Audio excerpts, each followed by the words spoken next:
जो तूने अपने पापा की गाड़ी ठोक दी, फिर भी तेरे पापा ने तुझे कुछ नहीं कहा, वरना पिछले हफ्ते ड्राइवर की वजह से भैया की गाड़ी में ना हल्की से खरोच आई थी।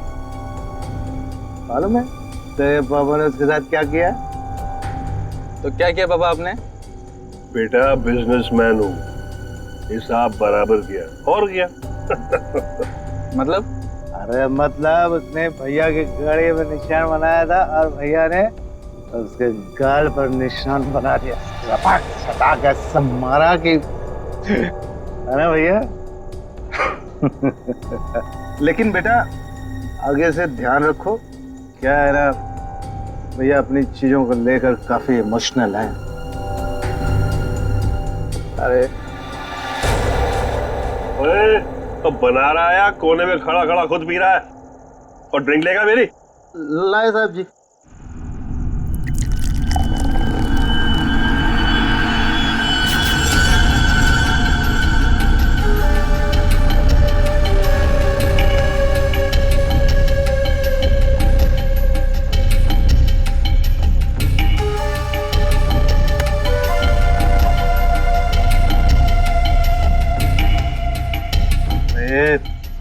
इतना कांप क्यों रहा है? हाँ संभाल के रख। अरे बेवकूफ, देखिए क्या तूने मार डालूंगा यहीं।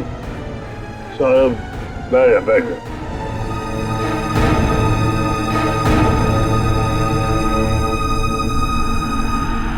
गलती हो गई ना, कोई बात नहीं, गिलास ही तो था। साहब गलती होगी, वो हाथ से गिलास।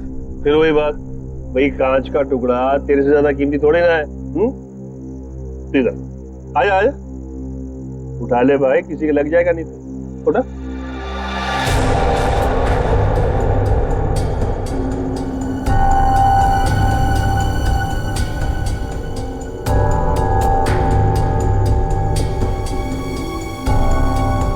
ओए, ये ग्लास ना एक बॉक्स में दर्जन भर मिलते हैं, लेकिन तू तो एक ही है, इकलौता मेरा वफादार। हाँ? लेकिन तुझ जैसे दर्जन भर भी बेच के आओ ना, बदले में ऐसा एक भी गिलास नहीं मिलने वाला, समझा? अभी पगार में से काट। ये जो तूने किया है ना, उसके बाद तुझे पगार देने वाला कौन है? अब बड़े बड़े मुंह क्या देख रहा है? चल जाके दूसरा ड्रिंक बना के ला, चल। सुन, ग्लास संभाल कर लाना, वरना टूट गया ना तो तुझे भी बसंती कर कांच के टुकड़ों पर नचाऊंगा। हेलो हेलो, अरे कौन बोल रहा है? आपके कपड़े चेंज करवा देता हूँ। तू ठीक करा, चल चल चल चल। हेलो, और मुंह में जुबान नहीं है क्या? हेलो हेलो, अरे बोलो कुछ।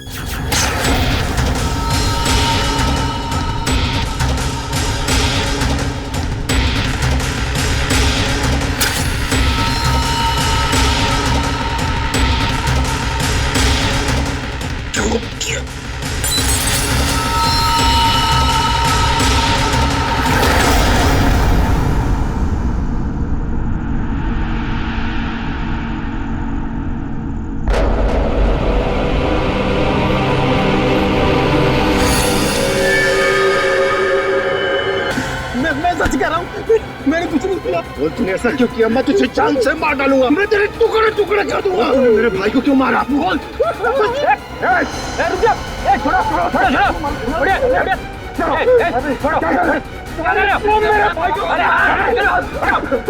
इसने मेरे भाई का खून। सब शांत हो जाओ, हमें अपना काम करने दो, सब कुछ सामने आ जाएगा, समझा?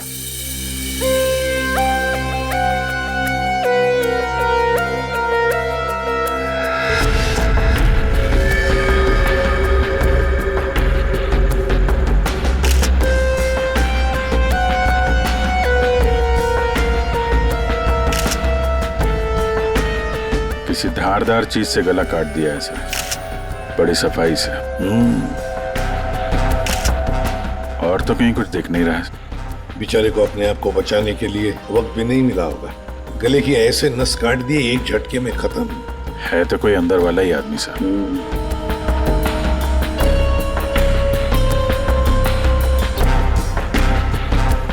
तो बताओगे एग्जैक्टली क्या हुआ क्या था यहाँ पर? तुम्हें ऐसे क्यों लगता है कि मोनू ने ही निर्जर को मारा होगा? क्योंकि उस वक्त छत पर इनके और मोनू के अलावा और कोई नहीं था सर। आप कहाँ थे? मैं नीचे किचन में थी हमारी कुक के साथ। और ये दोनों तो यहीं पे थे ना, छत पे? नहीं सर, हम नीचे गए थे कमरे में। सर इसने ना मेरे कपड़े पर वाइन गिरा दिया था, तो कपड़ा बदलने के लिए मैं इसके अमन के साथ नीचे गया था।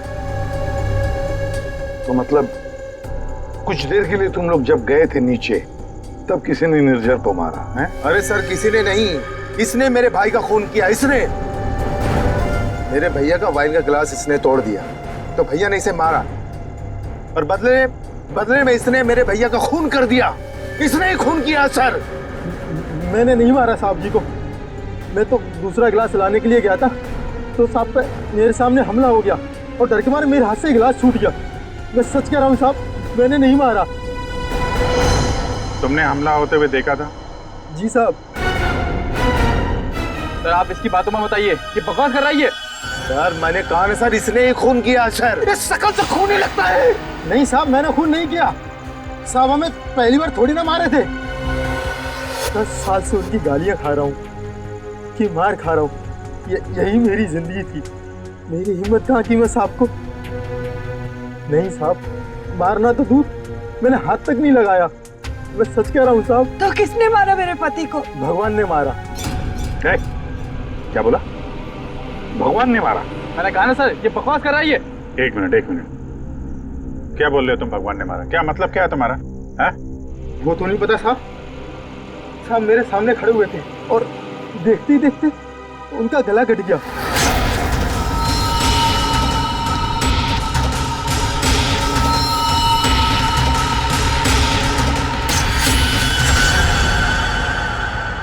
साहब ना तो कोई चाकू, ना कोई खंजर, कोई हथियार भी नहीं और कोई हथियार चलाने वाला भी नहीं साहब। कोई हथियार नहीं? हाँ साहब, अचानक से उनका गला कट गया। उनको किसी ने छुआ भी नहीं। ये सब भगवान ने उनके कर्मों की सजा दी है। बंद कर अपनी बकवास। अरे सर इसने खून किया मेरे भैया का, मैं बोल रहा हूँ ना। शांत हो जाओ। सर आप इसकी बात पे विश्वास कैसे कर सकते हैं? तुमसे किसने कह दिया कि हमने इसकी बात का यकीन कर लिया?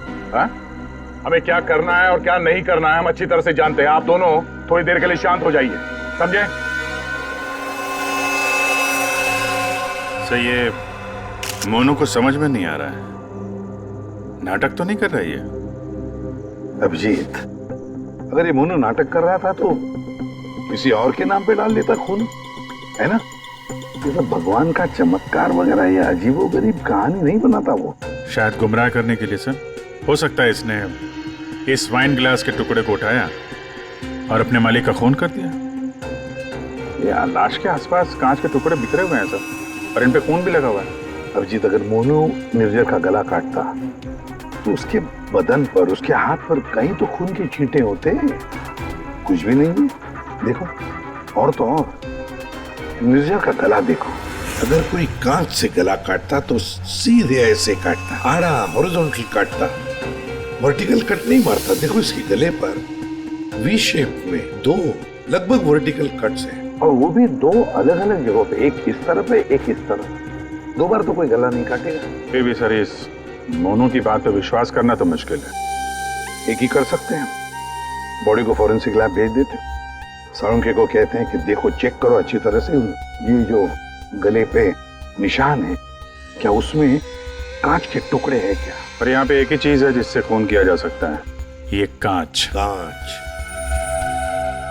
अंकिता, जरा बताओ, क्या तुमने किसी को तुम्हारे घर के अंदर आती जाते देखा? नहीं सर, कोई और आता तो मुझे जरूर पता चलता। और आप दोनों पूरी टाइम वहाँ पे कमरे में ही थे क्या? जी सर। आपने इन दोनों को देखा था कमरे में जाते हुए? हाँ, और इन्होंने भी मुझे देखा। इसका मतलब ये है कि बाहर का कोई आदमी घर के अंदर से नहीं आया। फिर तो घर के बाहर से आ सकते हैं, ये पाइप से। फिर एक काम करो, इन सब की स्टेटमेंट्स ले लो, इस कुक के भी, और मैच करके देखो, देखो कितना सच बोल रहे हैं ये लोग। और अंकिता तुम बैठ जाओ। आइए आइए चलो। निर्जर का गला काटने के लिए खूनी इसके नजदीक तो आया ही होगा, या नजदीक पहुंचा कैसे? सर, शायद पाइप या एसी वेंट से चढ़कर आया हो। एक काम करो, आसपास रहने वाले लोगों से पूछताछ करो, देखो क्या उन्होंने किसी को पाइप से बिल्डिंग में चढ़ते हुए देखा है क्या। Ready sir. रेडी, काम करो, इस बिल्डिंग की सीसीटीवी फुटेज चेक करो।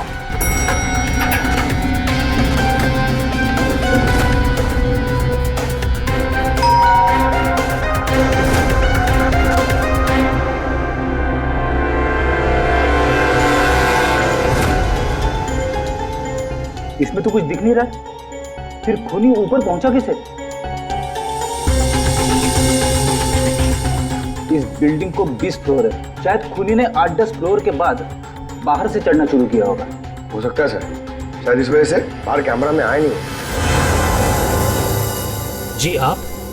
मैं इंस्पेक्टर दया सीआईडी से। यहाँ आपके बगल वाले बिल्डिंग के छत पे एक आदमी का खून हुआ है। मैं आपसे ये पूछने आया कि आपने या आपके घर में किसी ने कुछ देखा है क्या? जी नहीं, मैंने तो कुछ नहीं देखा, लेकिन हाँ, मेरा बेटा बंदी कह रहा था कि उसने वहाँ कुछ देखा है। क्या क्या देखा है उसने? आप अंदर आइए ना प्लीज। अरे सुनो, क्या हुआ? कौन है? ये सीआईडी से हैं, बता रहे हैं पास वाली बिल्डिंग में किसी का खून हुआ है। क्या? आपके बेटे ने क्या देखा? सर मेरे बेटे ने जो भी बताया वो बड़ा अजीब सा था कि क्या? कि मैंने उसे उसी वक्त डांट दिया।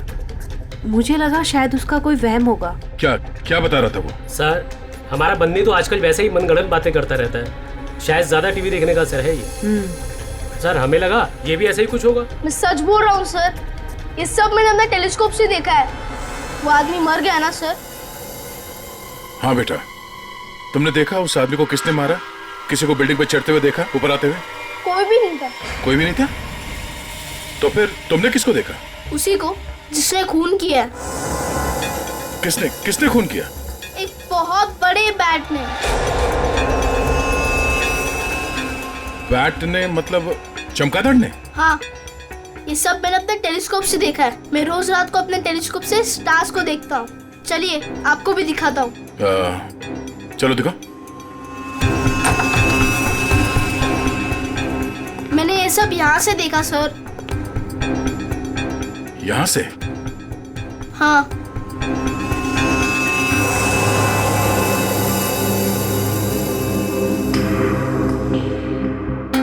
मैंने सच में देखा था अंकल। बेटा, आपका फेवरेट सुपर हीरो कौन है? बैटमैन। ओह, बैटमैन। ठीक है, आपने आज सीआईडी की बहुत मदद की। Thank you. मैं चलता हूँ। थैंक्स। Thank you sir.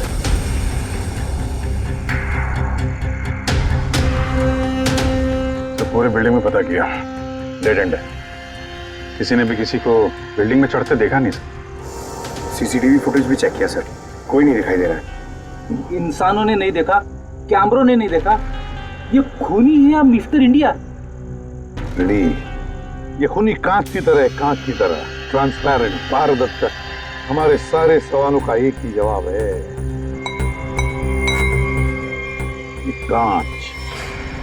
तुम्हारा अंदाजा एकदम सही है। इसके गले के घाव में से कांच का टुकड़ा मिला है। मतलब सर, मोनू ने टूटे हुए कांच से इनका गला काटा और इनकी जान ले ली। हाँ, लगता तो वैसे, मगर पता नहीं क्यों मेरा मन कहता है कि जो दिखता है ये केस वैसा नहीं है। बिल्कुल तुम्हारी बातों की तरह से। हाँ, नहीं, मेरा कहने का मतलब ये था कि वाइन ग्लास के कांच के टुकड़े को और उसके घाव में से जो कांच का टुकड़ा मिला उसको, दोनों को मैंने अच्छी तरह से टेस्ट किया, तो दोनों एक ही हैं, लेकिन अलग अलग। देख सर, उनके दिमाग खराब मत कर यार, जो है वो सीधे सीधे बता देना यार। सीधी सीधी बात ये है भाई कि वाइन ग्लास के कांच के टुकड़े से इसका गला नहीं काटा गया। तो फिर देखना चाहते हो? आओ देखो। ये है वाइन के ग्लास का टुकड़ा, और ये देखो, ये है वो कांच जो इसके गले के घाव में से मिला है। दोनों की कंपोजिशन अलग अलग है, ठीक है। वाइन का ग्लास बहुत ही महंगे क्रिस्टल से बना हुआ है, और इसके गले में से जो कांच का टुकड़ा मिला है वो बहुत ही साधारण सा, बहुत सस्ता सा, घरेलू काम में इस्तेमाल किया जाने वाला कांच है। वाइन ग्लास के कांच से खून नहीं हुआ है, इसका मतलब है कि मोनू ने खून नहीं किया। लेकिन हमें वहां पे तो दूसरा कोई कांच का टुकड़ा मिला ही नहीं। यार सड़न के, अगर वाइन ग्लास के कांच से नहीं गला काटा है तो फिर कौन से ग्लास से काटा है? एक और बात, ये जो कांच का टुकड़ा इसके गले में से मिला है, उस कांच के टुकड़े पर काले रंग की डाई और गोंद मिला है, गम। काले रंग की डाई? कौन? जिसने खून किया वो वहां नहीं था, जिस कांच से खून किया वो भी वहां नहीं था। अब मैं यहां हूं कि मैं भी नहीं हूं। काले रंग की डाई और गोंद, ऐसा कौन सा कांच होता है? किससे काटा होगा? और उसी कांच से काटा तो क्यों काटा? अब जी काटने की बात की ना तुमने, पतंग के मांझे से भी तो काटा जाता है। क्या मतलब तुम्हारा? मतलब साउंड के बचपन में तूने कभी पतंगे उड़ाई है?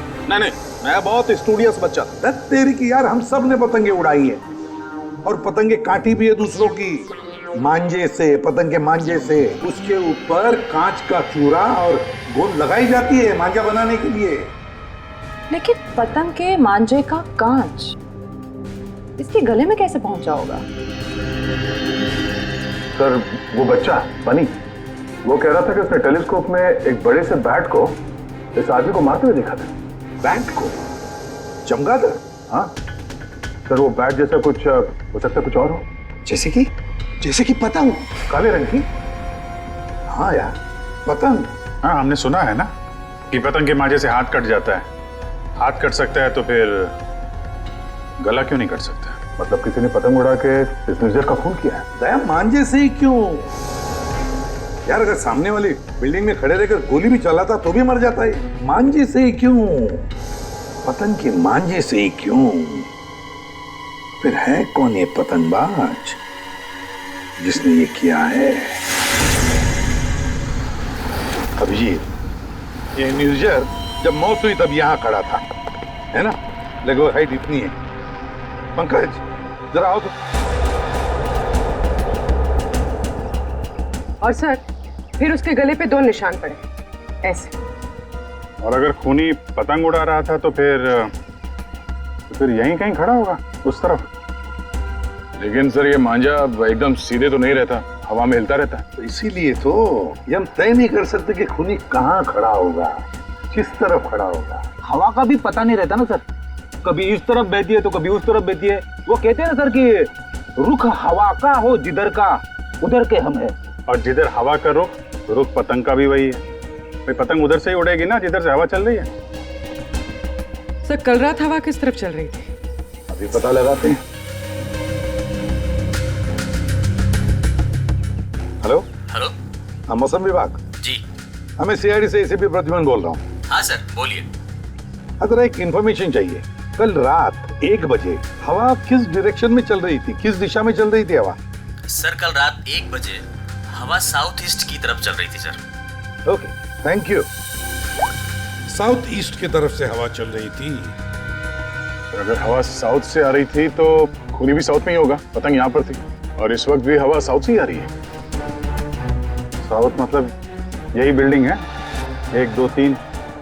ये निर्जर के गले पर जो मांझे के निशान है, घाव के निशान है, वो काफी वर्टिकल है, यूं ऐसे है। इसका एक ही मतलब हो सकता है कि मांझा नीचे से ऊपर की तरफ आया था। सर, मतलब पतंग जिस बिल्डिंग से चगा रहे थे वो इस बिल्डिंग से छोटी थी हाइट में? हाँ पंकज, एग्जैक्टली। छोटी बिल्डिंग तो ये है सर, ये 1 और वो 2 और वो 3। साउथ ईस्ट तो सर वो बिल्डिंग वन विहार। खूनी उसी बिल्डिंग में खड़ा होगा, वन विहार में। लेकिन सर, कंफर्म कैसे करेंगे? पतंग उड़ा के करेंगे। पतंग उड़ा के? हाँ अभिजीत। अच्छा, एक बात बताओ, तुम में से किस किस को पतंग उड़ाना आता? सर मैं बहुत अच्छी उड़ाता था। सर पतंग उड़ा ले। अच्छा, लेकिन इस बार नहीं। इस बार पतंग मैं उड़ाऊंगा, क्योंकि हर बार तुम लोग मजे लूटते हो हर बात में। मतलब सर आप पतंग उड़ा के पंकज को मारने की कोशिश करेंगे? ये क्या बोल रहे सर आप? डरते हो पंकज? ये तुम एक सीआईडी ऑफिसर हो, मरने से डरते हो? सीआईडी ऑफिसर वो होता है जो देश के लिए, लोगों के लिए अपनी जान निछावर करता है। चाहे पतंग से गला काट के ही क्यों नहीं। क्या बोल रहे हो सर? चढ़ जाओ सोले पे, चढ़ जाओ सर। होता है कभी प्लीज सर। ये चलो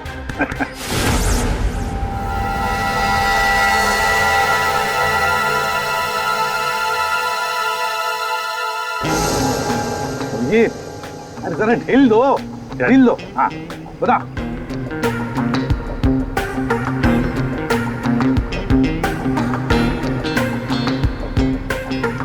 वाह सर वाह।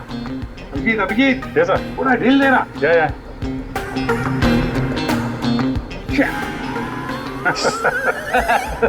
अभिजीत सर की पतंग कट गई। हाँ।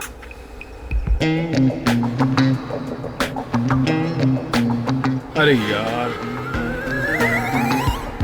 अरे वाह सर वाह। आप पतंग को ना एक बार उस पुतले तक लेके जाइए, हमारा शक यकीन में बदल जाएगा।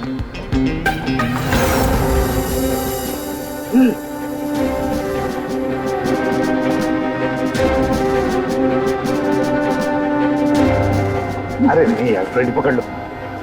ये नामुमकिन है। कितनी सारी चीजों का ध्यान रखना पड़ता है, हवा की दिशा, फिर वो एंगल, हाइट। सर अगर आपसे नहीं हुआ तो मुझे नहीं लगता ये पॉसिबल है। मगर सर सारुके साहब तो श्योर थे, गर्दन मंजे से ही कटी है। सर हो सकता है मांझा ही हो, पतंग हो ही ना। इस निर्जर के केस को किसी और तरीके से सुलझाना पड़ेगा। कोई और तरीका? हाँ, निर्जर की मौत से किसको सबसे ज्यादा फायदा हो सकता है, उसे ढूंढना पड़ेगा। सर अगर आपकी परमिशन हो तो ये सब प्लान चेंज करने से पहले मैं किसी के आदमी से बात करना चाहता हूँ। किससे? नाम तो नहीं मालूम, ढूंढना पड़ेगा सर उसे।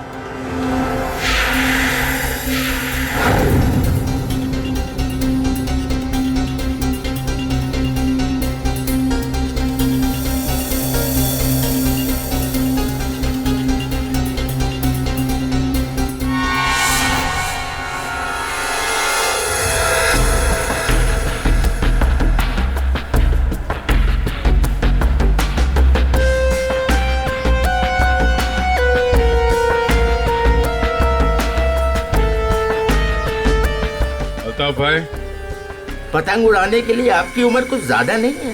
क्यों? पतंग उड़ने से पहले नाम और उम्र पूछती है क्या? अगर आप जानना चाहते तो मैं बता देता हूँ। मैं इंस्पेक्टर दया, सीआईडी से। मैं यहाँ एक केस के सिलसिले में आपसे कुछ पूछने आया। कहिए।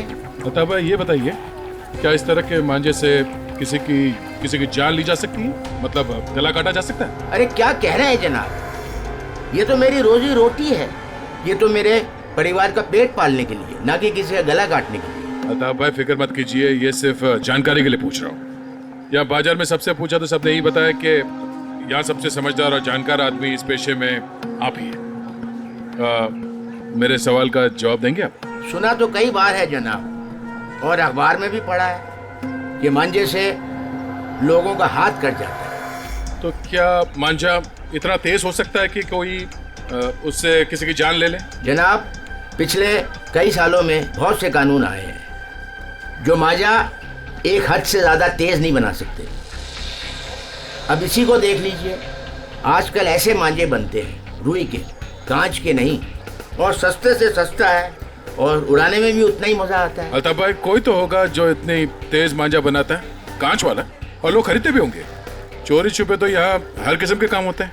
मुझे नहीं लगता जनाब ये मांझा बनाने वाले किसी एक का काम है, और अगर बनाना भी पड़ता होगा तो कांच का मसाला उसको खुद ही बनाना पड़ता है और खुद ही उसको लगाना पड़ता है। ये बड़े जोखिम का काम है, इसमें उंगलियां भी कट सकती हैं। आज से 30 साल पहले हमारे गांव में वो तेज मांझा बनता था, लेकिन आजकल बच्चों के पास तो टाइम है, हुनर है। हाँ, आजकल के बच्चों में तो नहीं है। हो सकता है ये खूनी आप ही के पीढ़ी का हो। अच्छा, इस तरह का मांझा बनाने में कौन सा कांच इस्तेमाल होता है? किसी भी तरह का चल जाता है। अब जैसे ये है, ये सस्ते में सस्ता है और ये बल्ब के टुकड़े से भी बनता है। चाहे आप ट्यूब लाइट उसमें लगा दीजिए तोड़ के। तो कांच के जरिए पता लगाना मुश्किल है। अच्छा अल्ताफ भाई, अगर आपको ये काम करना होता तो आप कैसे करते? दुनिया में चंद ही लोग होंगे जिनके हाथों में ये हुनर है। हम जानते हैं अल्ताफ भाई, इसीलिए तो हम आपके दरवाजे पे आए। बड़ी मेहनत का काम है साहब। पतंग किस जगह पर उड़ाना है, किस ऊंचाई पर, हवा का रुख, रफ्तार सब सही हो तभी निशाना सही लग सकता है। शुक्रिया अल्ताफ भाई, शुक्रिया।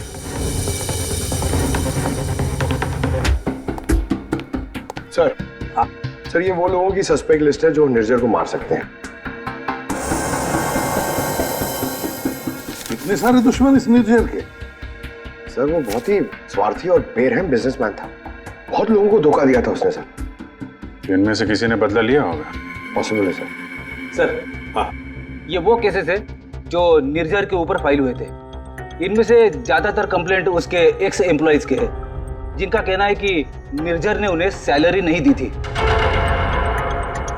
कमाल है, इतना बड़ा बिजनेसमैन और अपने वर्करों को पगार नहीं देता था। बिजनेस लॉस में जा रहा था क्या? अरे नहीं सर, उसके भाई से पता चला है कि अपने 300 एम्प्लॉइज की सैलरी ना देनी पड़े, इसीलिए निर्जर ने अपने आप को कोर्ट में दिवालिया घोषित कर दिया था। वाह रे वाह, बड़ा चालाक है। कानून का गलत इस्तेमाल किया, अपने आप को दिवालिया घोषित किया और बैठ गया वर्करों के पैसे पर। खुद तो ऐश कर रहा था और दुनिया को दिखाने के लिए कंगाल और दिवालिया। इतने बड़े फ्रॉड आदमी को ना जेल में होना चाहिए था। वही तो, जेल में ही होना चाहिए था। कुछ ना कुछ तो गड़बड़ जरूर है अभिजीत, कुछ ना कुछ तो गड़बड़ है। इतने सारे फ्रॉड्स करने के बावजूद भी ये आदमी बाहर कैसे, जेल में क्यों नहीं? पंकज, पुलिस रिकॉर्ड चेक करो निर्जर के।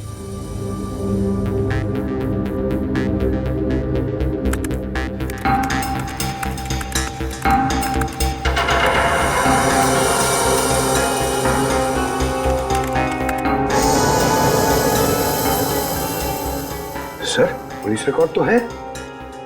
क्या 5 साल पहले निर्जर कस्टडी में लिया गया था सर। ये मगर सर सिर्फ 1 घंटे के लिए। क्या? सिर्फ 1 घंटे के लिए? कमाल है सर, 1 घंटे के लिए कौन जेल में जाएगा? इतना बड़ा फ्रॉड किया और सिर्फ 1 घंटे के लिए? तो सर ये फ्रॉड के लिए तो अंदर गया ही नहीं था, हिट एंड रन केस के लिए गया था। किसको उड़ाया इसने? ज्यादा डिटेल्स तो दिख नहीं रही इसमें। अरेस्टिंग ऑफिसर कौन है देखो? Inspector Rane, Versova police station. कैसे राणे साहब? हाँ ठीक है, बोलिए। जरा ये फोटो देखो राणे, इसका नाम निर्जर है और 5 साल पहले आपने किसी केस में अरेस्ट किया था इसे। हाँ याद है मुझे, इसे तो हमने हिट एंड रन केस में पकड़ा था। एक्सीडेंट? किसका एक्सीडेंट हुआ था? एक बच्चे का एक्सीडेंट हुआ था, मगर बाद में पता चला कि गलती बच्चे की थी। बच्चे की गलती? कैसे? बच्चे भागते हुए अचानक रोड पे आ गया और इस कार से टकरा गया। अच्छा, अचानक भागते हुए आया। क्या क्या हुआ, क्या था? कोई इसको दौड़ा रहा था या वो किसी का पीछा कर रहा था? सर पतंग के पीछे। पतंग? हाँ सर, वो ऊपर देख के भाग रहा था पतंग पकड़ने के लिए। उसे पता ही नहीं चला कि कब वो रोड पे आ गया। वैसे बड़ी अच्छी याददाश्त है आपकी। इतने सालों के बाद भी आपको निर्जर केस के बारे में सब कुछ याद है? सर ऐसे बेरहम इंसान को कौन भूल सकता है? बेरहम? क्यों? माना एक्सीडेंट में उनकी गलती नहीं थी, कम से कम देखना तो चाहिए था ना कि बच्चे का क्या हाल हो गया।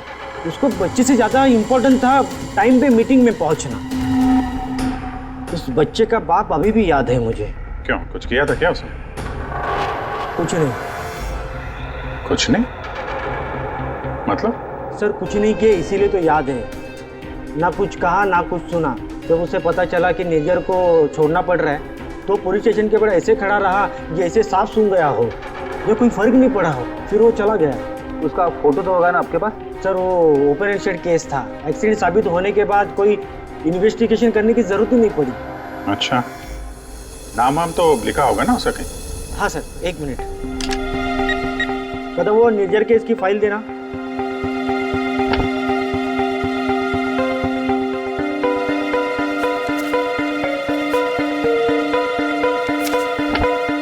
सर ये देखिए, बच्चे का बाप का नाम, फोन नंबर और एड्रेस भी है। पवन कुमार, शंकर नगर। बेटी, एड्रेस फोन नंबर वगैरह नोट कर लो जरा।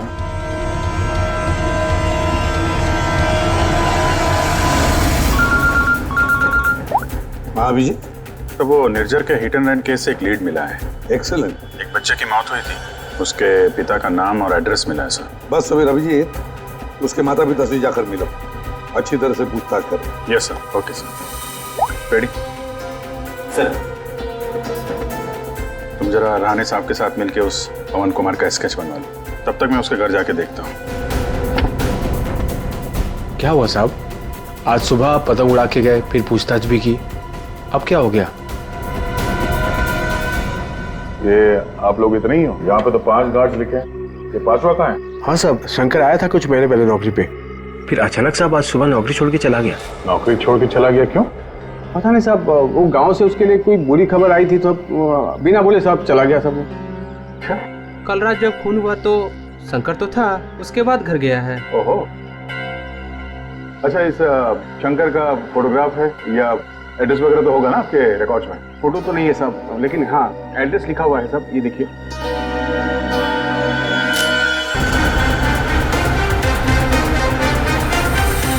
हाँ सर, एड्रेस तो मिल गया है, पर मुझे लग रहा है कि ये एड्रेस गलत हो सकता है सर। शंकर ने खून किया है सर, फिलहाल तो फरार है, पर उसने निर्जर को क्यों मारा होगा ये मकसद तो समझ में नहीं आ रहा है सर। ये पवन कुमार के घर में तो ताला लगा हुआ है, पड़ोसी बता रहे थे कि बच्चे के एक्सीडेंट के 2-3 साल के बाद उसकी माँ ने उसके गम में आत्महत्या कर ली। और ये पवन का क्या हुआ? सर वो तो 3 साल पहले ही घर छोड़ के चला गया, उसके बाद से वापस नहीं लौटा। मुझे तो इसी पे शक है सर। 1 मिनट अभिजीत, ये पवन 3 साल पहले घर छोड़कर चला गया और फिर अचानक अब जाग उठा बदला लेने के लिए? क्या रहा था 3 साल तक? एक मिनट सर, एक मिनट। अभिजीत, ये पवन अपने घर से कितने साल से गायब है? ये 3 साल पहले। क्यों 3 साल से? अच्छा सर, वो पवन कुमार का स्केच बनने वाला था, बन गया वो? देखता हूँ।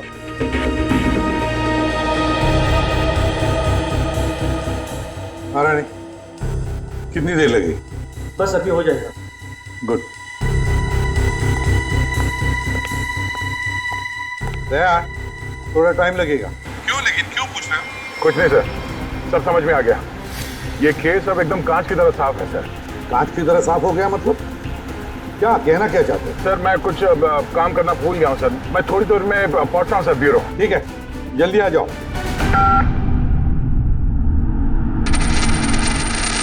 हाँ यार, आज नींद नहीं आई। अरे कैलाश, शुक्रिया,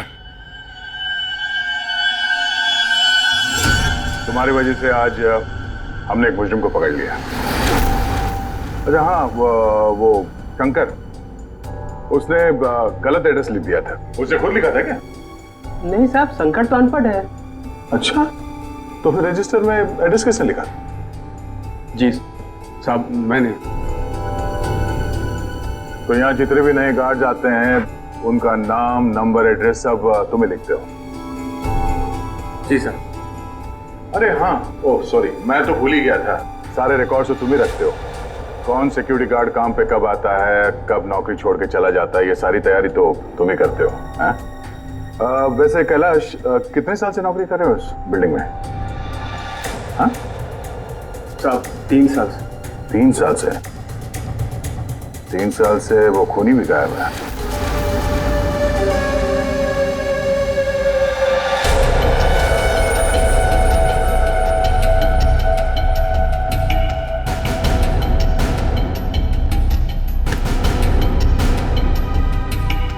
निर्जर के खून के इल्जाम में मैं तुम्हें गिरफ्तार करता हूँ, पवन कुमार। पवन कुमार? हमारा नाम तो कैलाश है साहब। वो आपको शायद कोई गलत फहमी हो रही है हमको पहचानने में। लेकिन मुझसे कोई गलती नहीं हो रही है मिस्टर पवन कुमार। ये क्या है साहब? हाँ क्या साहब, आपको कोई नहीं मिला तो एक गरीब को फंसा रहे साहब। अच्छा,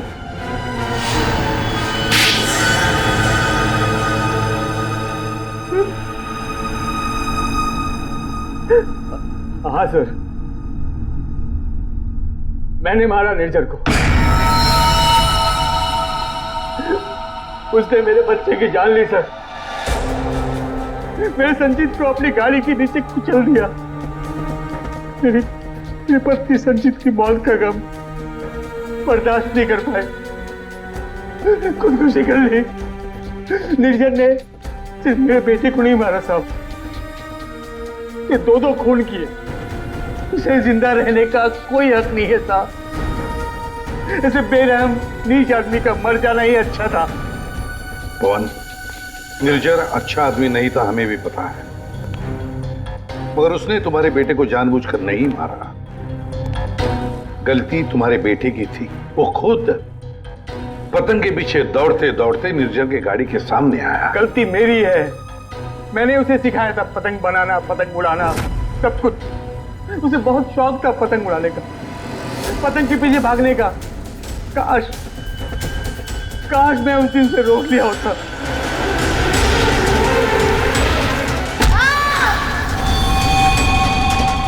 तो बेटा जिंदा होता। देखो, हम तुम्हारा दर्द समझ सकते हैं, लेकिन तुम्हें यह भी समझना चाहिए कि वो एक एक्सीडेंट था, लेकिन एक्सीडेंट के बाद वो मेरे बच्चे को बचा सकता था ना। क्या मतलब? जब पुलिस ने उसको रिहा किया तो आप बच्चे को अस्पताल तो लेके जा सकते थे ना। बच्चे की हालत देखी थी आपने, कौन सा लथपथ था वो? अगर मेरी गाड़ी की सीटें खराब हो जाती तो कौन जिम्मेदार होता? मैंने कसम खा ली थी साहब, जिस तरह एक पतंग ने मेरी संजीत की जान ली, निर्जर की मौत भी पतंग से ही होगी साहब, पतंग से ही होगी। और इसीलिए तुमने 1 विहार बिल्डिंग में नौकरी शुरू कर दी, ताकि तुम अपना बदला आसानी से पूरा कर सको। पिछले कुछ सालों में 1 विहार में जितनी भी चोरियां हुआ करती थी, वो सब मैंने ही करवाई थी, ताकि किसी को भी छत पे जाने की अनुमति ना मिले। फिर रोज पतंग उड़ाने की प्रैक्टिस करने लगा। निर्जर पर ध्यान रखने लगा कि छत पे कब जाता है, कितनी देर रहता है। मुझे पता था कि कौन से कोने में उसका मोबाइल का नेटवर्क का टावर मिलता है। वो हमेशा बात करने वहीं आता था साहब, और मैंने सोच लिया था उसे वहीं मारूंगा। और उसे मारने के लिए मैंने मांझा बनाना शुरू कर दिया। काली पतंग बनाई, मैं तैयार था साहब, बस हवा का रुख और तेजी का इंतजार था मुझे। और एक दिन भगवान ने मेरी सुनी, सब कुछ सही था। मैंने निर्जर के मोबाइल पे फोन किया, पतंग उड़ाई और उसका गला काट दिया। जिस मांझे से तुम अपनी जिंदगी का इंसाफ करना चाहते थे, उसी मांझे ने तुम्हारी जिंदगी की रेखा बदल दी। तुम्हें कड़ी से कड़ी सजा होगी। हाय बनी, ये आपके लिए। ये किस लिए? केस सॉल्व करने में आपने हमारी मदद की है, इसलिए हमारी तरफ से ये थैंक यू गिफ्ट। लेकिन जब तुम पतंग उड़ाओगे जरा संभाल के, तो तुम्हारी मम्मी या पापा साथ में हो तभी उड़ाना, अकेले नहीं। जैसे तुम टेलीस्कोप से स्टार्स देखते हो ना, वैसे ही जब तुम ये पतंग उड़ाओगे मैं इसे देखूंगा। प्रॉमिस? पक्का वाला प्रॉमिस।